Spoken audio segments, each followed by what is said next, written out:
Alright, we're Group 8, College Awareness and Preparedness. In the beginning, we came up with the idea that the college application process was too difficult. There were nuances that ordinary students were not aware of. Our solution to this problem was one-on-one student-mentor relationships that would urge the student to explore opportunities they were not previously aware of. Very often, students don't think about all the options available to them until it is too late. This problem is not addressed by counselors as there is too few of them to effectively reach the entire student body. We hope that by building a student-mentor relationship, we can make these students aware of the opportunities and improve their college application experience. While this was a worthwhile pursuit, the nature of this class meant that we were at a time in the year where most students were already done applying to universities at the time that we were ready to implement our work. Therefore, we decided that we were going to move from the idea of working on the college application process to the process of applying for scholarships and moving into college. Initially, our group envisioned a final product of one-on-one meetings with students so they could ask questions as we needed. However, through interviews with Mr. Godwin and other interviews that we had with faculty and students, we saw this was not plausible as meeting with individually one-on-one with each student would be hard to do. So through talking with Mr. Godwin and Lissetti Pike, we decided to come up with the idea of the alumni panel.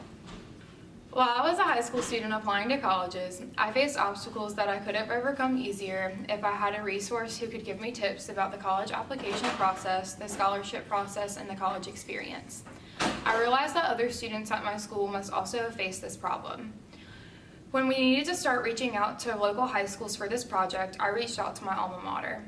I was a highly involved student at J.H. Rose and had relationships with the faculty and all of the student body.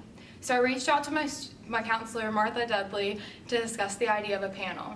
She was highly receptive of this idea, and we went from there.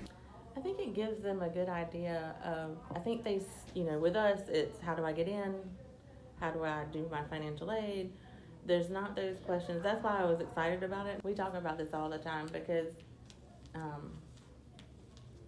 at ninth grade, it's started. Your GPA has started. And you have to be cognizant of where you might want to go in relation to how your grades are. I was a student at D.H. Conley High School. As an alumnus of the institution, I was aware that there was a necessity for a panel of students at my school as I thought back to my own experience applying to colleges. I sent an email to the assistant principal at D.H. Conley, Mr. Reed Potts. I got some initial interest, however, it quickly fizzled out.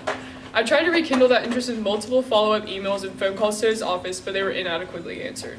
We held a faculty meeting with Mr. Godwin in which we discussed the sustainability of our project.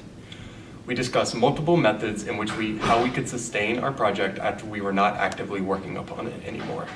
One of these methods that worked for us was the idea of a website. The website is quite simple, with a brief description of our group. And when you scroll down, we have an area where we can upload media of our prototype or other events that we put on. We also have a contact form where people can contact us directly and the emails will go straight to our inbox. Another feature that was added in was a live chat feature where people can send live messages and we can respond in real time to answer any questions they might have. While the website was being developed, the work on the panel was still continuing. We made significant progress in working with J.H. Rose. We finalized the date of the panel, we determined the amount of time each session would last, and we found out what the room looked like and how many people it could hold. We made sure reminders were sent out to the student body of J.H. Rose and emails were sent out as well.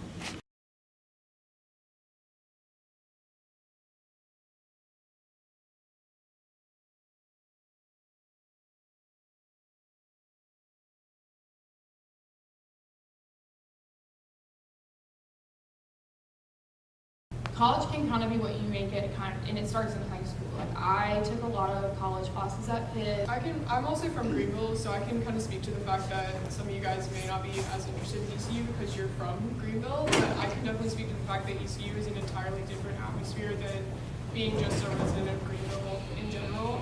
The reason for the failure of this panel was completely unexpected. When we scheduled our date for the panel, we picked a date that would allow us to maximize the number of people in our group that could be present on the date of the panel. Initially, this date did not clash with any other events at the school.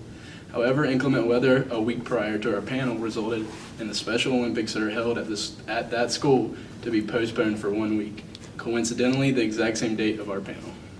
Well, we did our best in trying to plan our final product for our panel. Overall, we would probably call it a failure. In a sense, for the most part, we did well in planning and had the best intentions, but overall we didn't have as much people as we would like to be involved in the audience. And even the people who came, the panel was kind of slow building up, and once we got it rolling, the questions they were asking were helpful, but they weren't as in-depth as we would have liked. So it was kind of hard to get a real conversation going a lot of times. But overall, it didn't go as well as we would have liked it to. Let's go do it. It'll take Hi, Tim.